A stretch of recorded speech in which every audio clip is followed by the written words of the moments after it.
Hello, Mr. Thomas.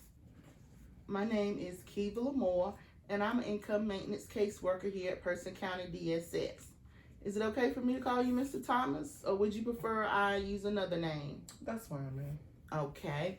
I can see from your application that you filled out front while you were waiting that you're here to apply for Medicaid. Yes, ma'am. Okay, so before we begin, I need to provide you with some information about informed consent and confidentiality. The purpose of informed consent is to ensure that you, the client, have a complete understanding of your rights to apply for Medicaid and the understanding of the Medicaid eligibility requirements. It's also to inform you, the client, that no information about the client is to be released or obtained by outside entities without a written consent from the client unless there's a court order or subpoena signed by a judge, or unless there's evidence of child abuse or neglect. Federal and state laws require states to provide safeguards to restrict the use or disclosure of information concerning Medicaid applicants and recipients. No information may be released from the client's eligibility records that identifies a specific applicant or recipient except for purposes directly connected with the administration of programs of public assistance. And those programs will include Work First, Special Assistance, Food and Nutrition Services, Medicaid, and foster care and adoption services. In order to be eligible for Medicaid, you must be a citizen of the U.S. or a qualified alien. You must be a resident of North Carolina. You may not be receiving Medicaid in any other state. You may not be an inmate of a public institution unless incarcerated in the North Carolina Department of Public Safety, Division of Prison Services. Not be in an institution for mental disease with more than 16 beds, except individuals age 65 or older, or individuals under the age of 21 receiving inpatient psychiatric care. Okay, so as I stated, in order to apply for Medicaid in North Carolina, you must be a resident. You must meet the eligibility requirements of income and resources. That includes earned income or unearned income. Resources will be any land or property that you own that will be counted towards resources. To receive full Medicaid, you must be over the age of 65, deemed disabled by the state, or blind by the state. However, if you do not qualify for full Medicaid, there are partial Medicaid plans that you may be eligible for, and those include family planning, which will include a yearly physical, birth control. Due to the COVID pandemic, there has been a new program implemented, MCV, that will cover COVID costs. Okay, I see that you listed that you are applying for Medicaid because you're in a car accident and you're unable to work due to that. Is that correct? Yes, ma'am. I was in a car accident about 3 months ago in February. I was going down Duke Street and I was literally hit from the back by another individual. You know, they drive crazy in Durham, especially around that central area. So, you know, it really messed me up. I have been having real bad lower back pain and things like that. And it really has been affecting my motor skills, my ability to move, and therefore my ability to work. Oh, that sounds horrible. I'm sorry to hear that, Mr. Thomas. Okay, but I'm glad you said about 3 months ago. So what I can also do is apply for retro Medicaid for you. Okay. Retro Medicaid will go back 3 months and pay any medical bills that you have. Also, because you said you're unable to work, I can do a disability determination application also. That application goes to Raleigh, North Carolina, and they will determine whether or not they deem you disabled. That decision will not be made by the Person County Department of Social Services. That decision will be made by Raleigh. Your Medicaid application however, will be processed here at Person County Social Services, and we will determine whether or not you meet the eligibility requirements. Mm-hmm.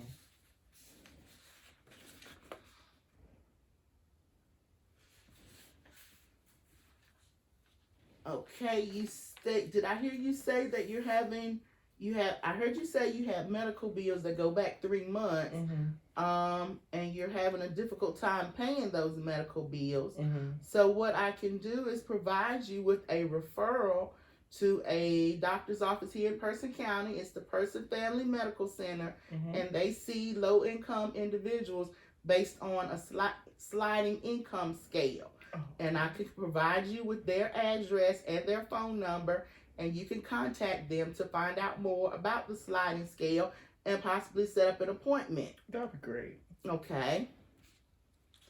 I can also see on your application that you have 2 children, Yes, ma'am.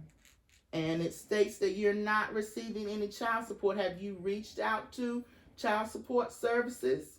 I haven't really reached out to child support services, ma'am. No, it really is just me, trying to make a way with my 2 kids. Their mother, we were together for a little bit, and then she just up and ran off. So really, it's just me been trying to figure it out, and I really just haven't had the time to reach out, or I really didn't know if I would be able to. Most time with like child support, mostly is like females reaching out for like their baby dads, things like that. I didn't know that if fathers could do that for, like, to the mothers. Yes, anyone who has custody of a child can seek child support from the absent parent, Okay. whether they be male or female. Okay.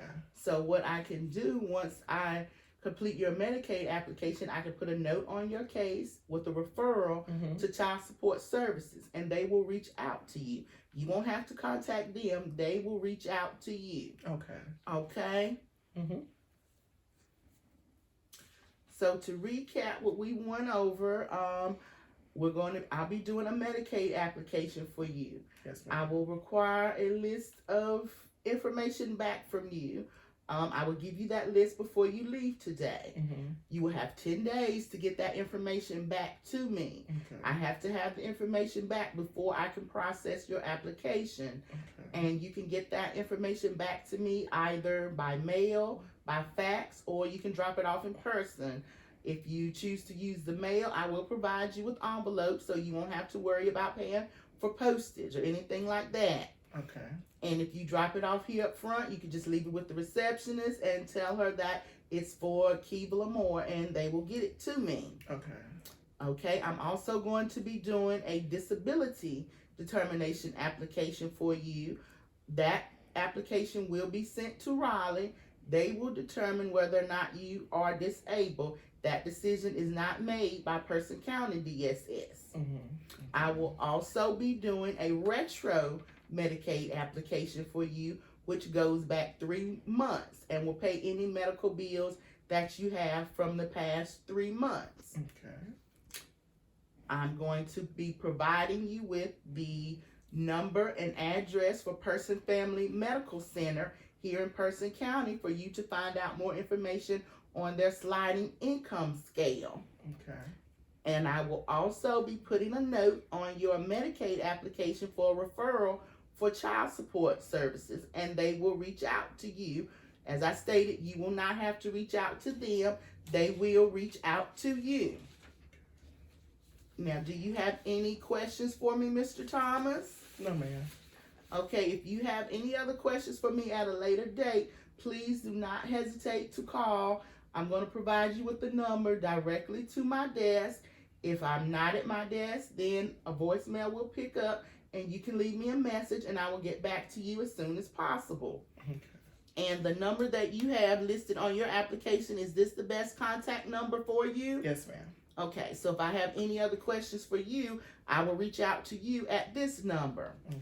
Okay, I have some forms that I need for you to sign. I need for you to sign the informed consent, Mm-hmm. as well as the form about the use of your social security number. Mm-hmm. And it just states that the office uses your social security number for your Medicaid case, Mm-hmm. and that it will not be distributed to any other outside entities. If I can get you to sign both of those for me, please. Okay. And I will provide you with a copy. And I'm going to provide you also with a list of information for you to bring back to me. Okay, thank you for coming in, Mr. Thomas. It was nice to have met you, and I am so sorry to hear about your accident. I wish you a speedy recovery. Thank you. And again, I will be in contact if I have any questions, and if you have any questions,